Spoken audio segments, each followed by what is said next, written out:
Hi, this is Wendy at Chick-a-Woof Ranch, and we're going to show you what the crazy boys look like. Right now they look a little normal, but wait till the girls enter the scene. So if you're new to goats, new to breeding, and you don't know what the signs are, we'll show you.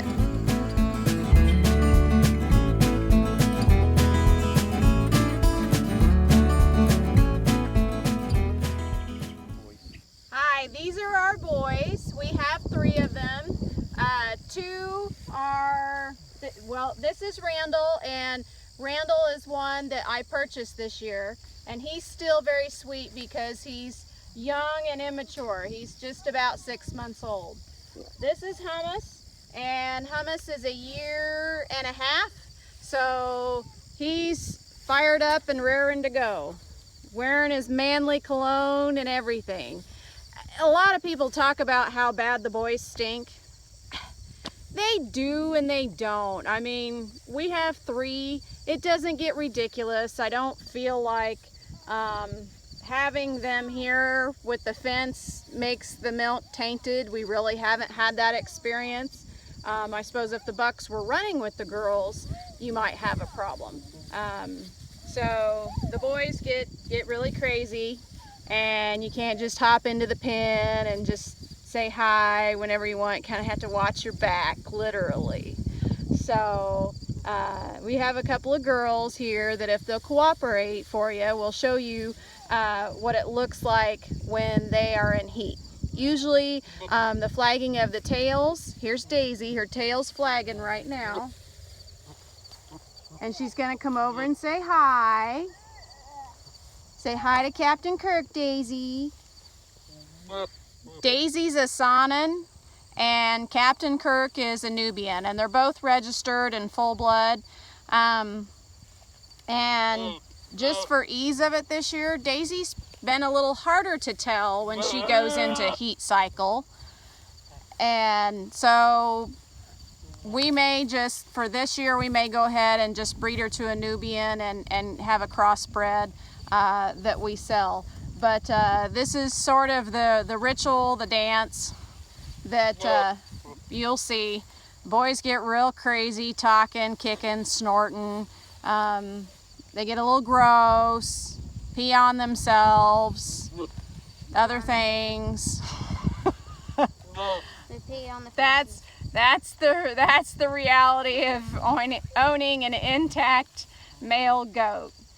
If you don't have a goat on site, if you can find somebody that you know you're going to breed your goat with, you can take a rag, a piece of clothing, they call it a buck rag. You take a rag, take it to the breeder, and have them rub the buck all over to get his scent on the rag, and then you just keep it. And if your girl, if you're not quite sure, if she starts flagging her tail, starts getting a little more vocal and talking to you, you can take that rag and literally kind of rub it kind of on her rump, kind of where Daphne's hand is on Daisy right now. If you just kind of rub her rump back there and kind of rub the rag around her neck and see if she will stand there for you, that's exactly what they call standing heat. That's when you want to catch them, because that's when it's easiest to breed.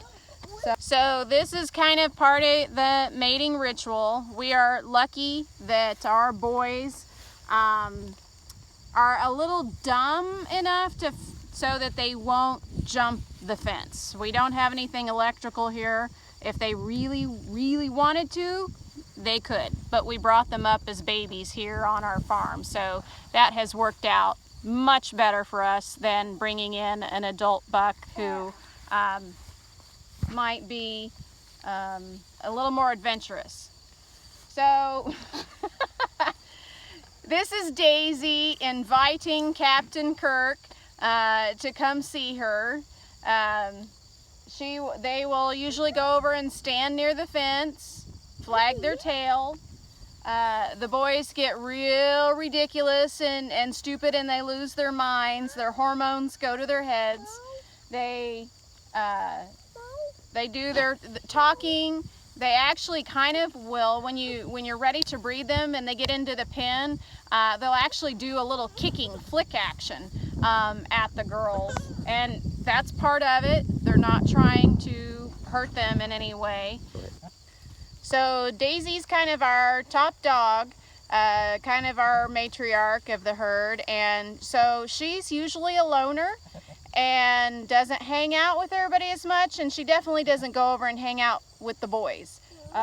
She could care less, and this is new for us. We've had her, this is her 3rd year, I believe, with breeding, and she's never come over and stood with the boys. It's always been very hard to kind of catch her in cycling. They cycle every 21 days approximately. So when you're trying to time it like we are, if we bred her today, I looked on the calendar, and just a little too early for us. February 10th is when she would kid.